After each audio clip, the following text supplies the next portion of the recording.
Quoi fait YouTube? Non, mais c'est pour me vider la tête.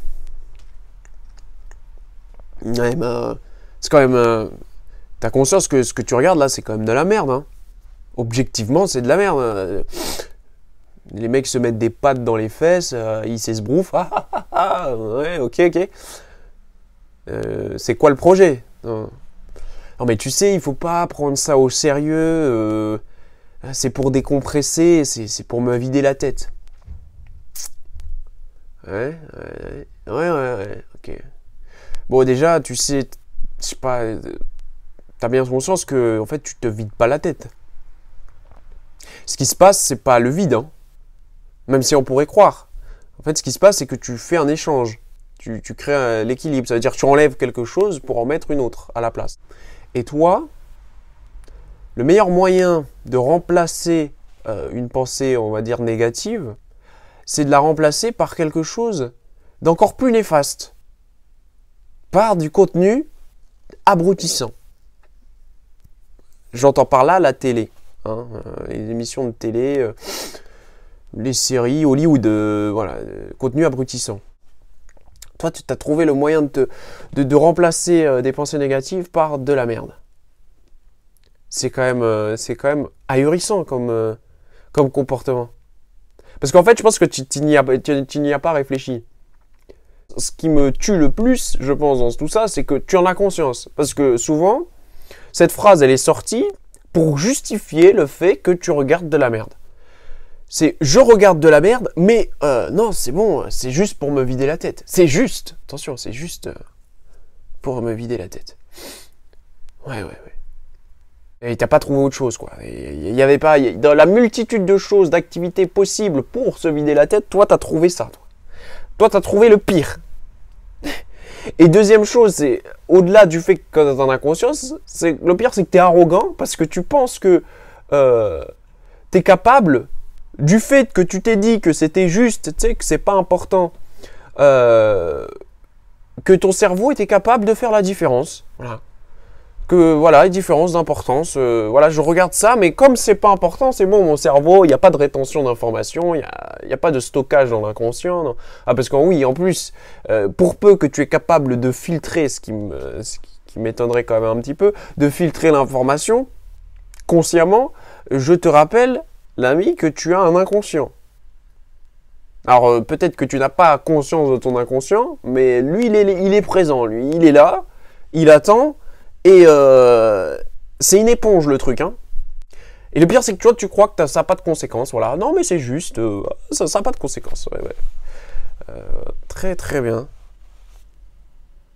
D'ailleurs, et je reviens sur les mots, le vide. Mais quand on dit quelqu'un qui a la tête vide, ça sonne creux et tout. En fait, non, c'est pas que ça sonne creux, c'est qu'en fait, c'est loin d'être vide. Il a rempli à ras-bord de merde. Et ça se reflète dans son comportement après. Quand tu le vois, tu te dis « Ah ouais, toi t'en es là, toi. Toi t'es arrivé là, toi. Ok. Excellent. Bah non, mais continue, c'est bien. Vas-y à fond. Go. Ça me tue, ce sujet me tue. J'ai tellement entendu cette phrase souvent. Et je vois les gens tellement convaincus par... que ça me tue. Tu t'es jamais posé la question du qu'est-ce que je mets à la place, quoi. D'ailleurs, je reviens un petit peu, petite parenthèse, je reviens un peu, tu sais, je prends une expression. Je sais très bien que se vider la tête, c'est une expression. Quand je te dis que oui, en fait, il n'y a pas de vide et qu'en fait, c'est simplement un échange. Ça selon moi, c'est véridique, tu vois. C'est vraisemblable. Ta tête n'est jamais vide. Mais c'est juste que, oui, je m'attarde sur les mots parce que les mots ont de l'importance.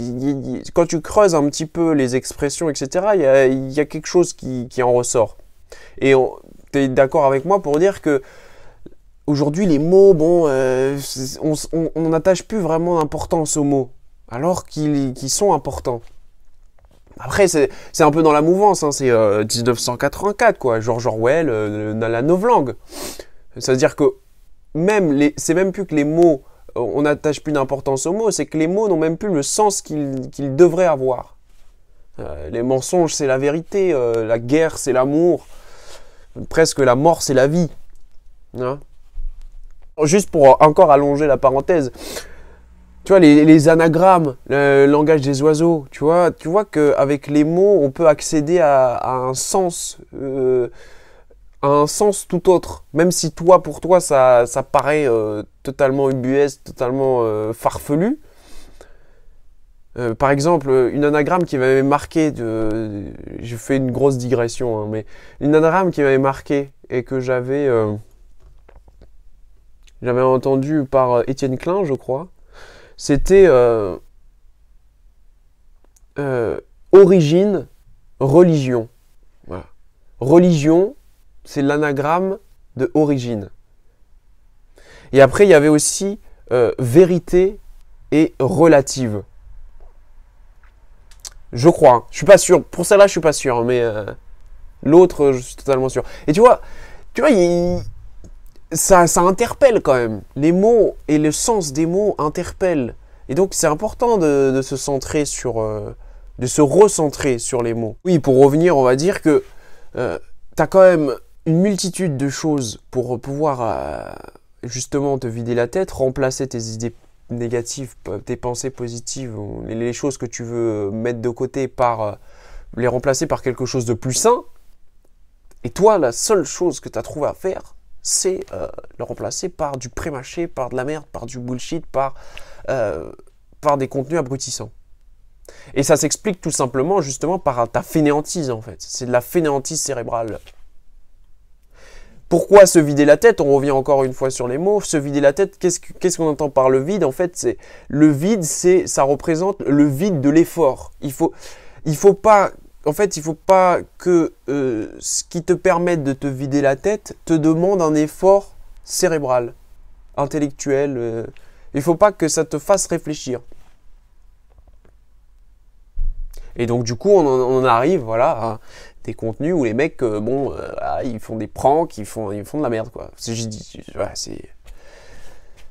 Alors qu'encore une fois, il y a une multitude d'activités possibles. Hein. Tout simplement, si tu veux, en plus, il y a des activités qui ne demandent pas d'effort cérébral. Donc, comme tu l'entends. Parce qu'il y a toujours un effort cérébral, mais il y a toujours un effort cognitif. Mais par exemple, faire du sport, faire une activité physique, ça te permet de te concentrer sur des mouvements, sur des zones de ton corps qui quotidiennement ne demandent pas d'attention, parce que tous tes mouvements sont automatisés. Et donc là, ça te demande un effort de concentration sur ton corps qui te permet justement d'échanger, de faire un switch, tu vois, de switcher, d'échanger tes pensées que tu veux mettre de côté par la concentration que ça te demande pour effectuer un mouvement, pour je ne sais quoi d'autre, tu vois. Même si on veut être fainéant intellectuellement et qu'on veut pas que échanger par quelque chose qui demande un effort cognitif, en fait, il existe autre chose, mais non. Tu as choisi de ton plein gré de te badigeonner le cerveau de caca. Tu as conscience quand même que c'est une machine extraordinaire quand même que tu as entre les oreilles là. Sûrement que tu n'en as pas conscience parce que c'est quand même fou de faire ça avec son cerveau quoi. T'as les scientifiques qui sont là, ils sont en train d'essayer de chercher comment la complexité du truc, les neurosciences et tout, ils sont là, ils se prennent la tête pour essayer de comprendre comment le cerveau fonctionne et les capacités du cerveau, essayer de les comprendre pour essayer de optimiser l'apprentissage, optimiser plein de choses. Toi, non. Toi, t'as décidé de niquer tout ça, toi. Toi, ton projet, c'est bon. On sait pas trop le projet. Hein. Le projet, c'est le confort. Le confort qui, on le voit bien, hein, mène à la... En fait, le confort mène à la bêtise, en fait. Hein. Le confort mène à la bêtise. C'est presque la conclusion de la vidéo, quoi. C'est, on est parti d'une simple phrase pour arriver à la conclusion de le confort mène à la bêtise. C'est parce que ton cerveau est fainéant que, parce que en plus que tu entretiens cette fainéantise de ton cerveau, que tu le nourris de fast-food, quoi. D'ailleurs, pour te faire une petite analogie avec le sport, et pour te montrer que plus tu vas continuer à entretenir cette fainéantise, moins tu vas être capable d'en sortir. Et en fait, plus ton cerveau va rouiller, quoi, tout simplement. Ta capacité à réfléchir, à prendre du recul, à être critique, à produire une pensée, tout ça, tu le mets de côté. Hein. À partir du moment où tu commences à mettre un pied là-dedans, bon, c'est plus beaucoup. Je pense que c'est assez compliqué d'en sortir. Et justement, je vais te faire l'analogie avec le sport, c'est que aussi horrible que ce soit, quelqu'un qui n'a pas beaucoup de graisse, qui n'a pas beaucoup de lipides, quand il va courir, quand il va faire une activité physique, il va, comment dire, activer le moteur qui utilise l'essence lipide, les lipides comme essence, beaucoup plus rapidement que celui qui est en surpoids. Alors que celui qui est en surpoids, justement, s'il se met à l'activité physique, peut-être c'est pour justement perdre quelques kilos. Sauf qu'il va devoir fournir un effort beaucoup plus important.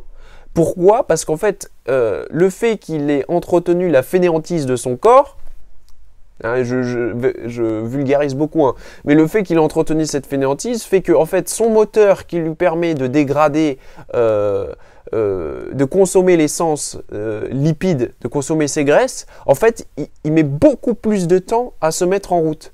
Ce qui fait qu'il va devoir fournir un effort beaucoup plus soutenu que celui qui, au final, n'a pas besoin de perdre des kilos, mais son moteur, comme il est entretenu régulièrement, et ben en fait la machinerie elle marche très bien, ce qui fait que le moteur il se met beaucoup plus rapidement en route. Voilà. Et c'est pareil en fait, ton cerveau, en faisant ce que tu fais là, en voulant vider ton cerveau, tout ce que tu ne fais ce n'est au contraire de le vider, c'est de l'encrasser. Tu l'encrasses totalement. Et du coup, le jour où tu vas prendre conscience de toute cette crasse, eh ben, ça se trouve, il sera tellement encrassé que ça va être très très compliqué de le nettoyer, tu vois.